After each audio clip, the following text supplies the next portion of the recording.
You're the Spider-Man. Can't tell anybody about this. You gotta keep it a secret. হলিউডের box অফিসে ফের যেন মাকড়সার জাল বিছিয়ে দিয়েছেন স্পাইডারম্যান।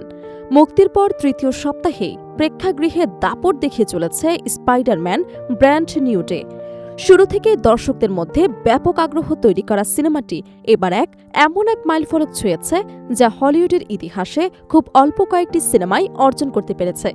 বিশ্বব্যাপী সিনেমাটির আয় পেরিয়ে গেছে $2 বিলিয়ন, বাংলাদেশের মুদ্রায় যা প্রায় 24,500 কোটি টাকা। আর এই বিশাল আয়ের মধ্য দিয়েই শুধু নতুন রেকর্ডই গড়েনি সিনেমাটি, পেছনে ফেলেছে স্পাইডারম্যানেরই আরেকটি জনপ্রিয় অধ্যায়কে। 2021 সালে মুক্তি পাওয়া স্পাইডারম্যান নো ওয়ে হোম দীর্ঘদিন ধরে সনি পিকচার্সের সবচেয়ে বেশি আয় করা সিনেমার জায়গাটি ধরে রেখেছিল, কিন্তু এবার সেই রেকর্ড ভেঙে নতুন ইতিহাস লিখেছে ব্র্যান্ড নিউ ডে।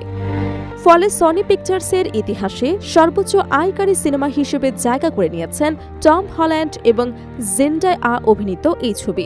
সিনেমাটির এমন সাফল্যে শুধু ভক্তরাই নয়, বক্স অফিস বিশ্লেষকরাও অবাক, কারণ মুক্তির তৃতীয় সপ্তাহে ছবিটির জনপ্রিয়তায় কোনো ভাটা দেখা যাচ্ছে না, বরং সময় যত গড়াচ্ছে আয় ততই বাড়ছে।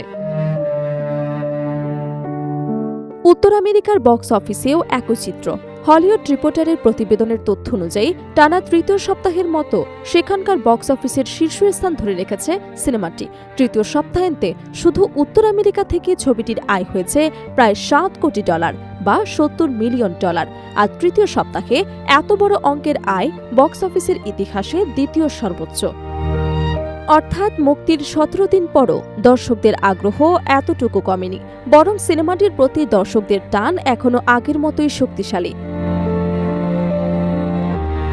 সবচেয়ে বড় চমক এসেছে উত্তর আমেরিকার সর্বকালের বক্স অফিস হিসেবেও। মুক্তির প্রায় প্রথম 17 দিনে স্পাইডারম্যান ব্র্যান্ড নিউ ডে সেখানে আয় করেছে $78 কোটি 98 লাখ। আর এই আয় দিয়ে সিনেমাটি পেছনে ফেলেছে জেমস ক্যামেরনের বহুল আলোচিত অ্যাভাটারকে।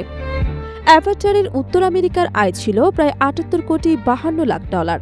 অর্থাৎ সামান্য ব্যবধানে হলেও অ্যাভাটারকে টপকে উত্তর আমেরিকার সর্বকালের সর্বোচ্চ আয়কারী সিনেমার তালিকায় চতুর্থ স্থানে উঠে এসেছে নতুন এই স্পাইডারম্যান সিনেমা। তবে এখানেই শেষ নয়, বিশ্বব্যাপী আয়ের হিসেব আরও বড় চমক দিচ্ছে। বর্তমানে স্পাইডারম্যান ব্র্যান্ড নিউ ডে এর মতো মোট আয় দাঁড়িয়েছে প্রায় $2.022 বিলিয়ন। সিনেমার ইতিহাসে $2 বিলিয়ন ক্লাবে পৌঁছানো এমনিতেই বিরল ঘটনা। আর সেখানে মুক্তির মাত্র কয়েক সপ্তাহের মধ্যেই এই মাইলফলক স্পর্শ করে সিনেমাটি আরও একটি অনন্য রেকর্ড করেছে। বিশ্বব্যাপী $2 বিলিয়ন আয়ের দৌড়ে অ্যাভেঞ্জার্স এন্ড গেমের পর দ্বিতীয় দ্রুততম সিনেমা হিসেবে এই মাইলফলক ছুঁয়েছে স্পাইডারম্যান ব্র্যান্ড নিউ ডে। শুধু তাই নয়, চলচ্চিত্রের ইতিহাসে বিশ্বব্যাপী $2 বিলিয়ন বেশি আয় করা সিনেমার তালিকায় এটি হয়ে গেছে 8ম সদস্য। অর্থাৎ বক্স অফিসের এমন এক অভিজাত ক্লাবে জায়গা করে নিয়েছে সিনেমাটি, যেখানে প্রবেশ করা খুব কম ছবির পক্ষেই সম্ভব হয়েছে। টম হল্যান্ডের স্পাইডারম্যান চরিত্র এবং জেন্ডারায় অভিনয় শুরু থেকে দর্শকদের মধ্যে আলাদা উন্মাদনা তৈরি করেছে। তার সঙ্গে যুক্ত হয়েছে সিনেমার গল্প, ভিজুয়াল উপস্থাপন এবং মার্ভেল ভক্তদের দীর্ঘদিনের আগ্রহ।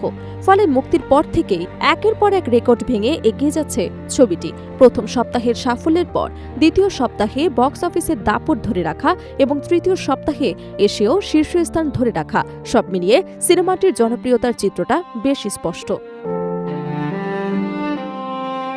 এখন প্রশ্ন একটাই, $2.022 বিলিয়ন থামবে কি ব্র্যান্ড নিউ ডে, নাকি সামনে আরও বড় কোনো বক্স অফিস রেকর্ড অপেক্ষা করছে স্পাইডারম্যানের জন্য? সব মিলিয়ে স্পাইডারম্যান ব্র্যান্ড নিউ ডে এখন শুধু একটি সফল সিনেমা নয়, বক্স অফিসে তৈরি হওয়া একের পর এক রেকর্ডের গল্প। $2 বিলিয়ন মাইলফলক, সোনি পিকচার্সের সর্বোচ্চ আয়ের সিনেমার স্বীকৃতি, উত্তর আমেরিকায় অ্যাভাটারকে পেছনে ফেলা, সব অর্জন মিলিয়ে স্পাইডারম্যানের এই নতুন অধ্যায় ইতোমধ্যেই হলিউডের ইতিহাসে নিজের জায়গা করে নিয়েছে।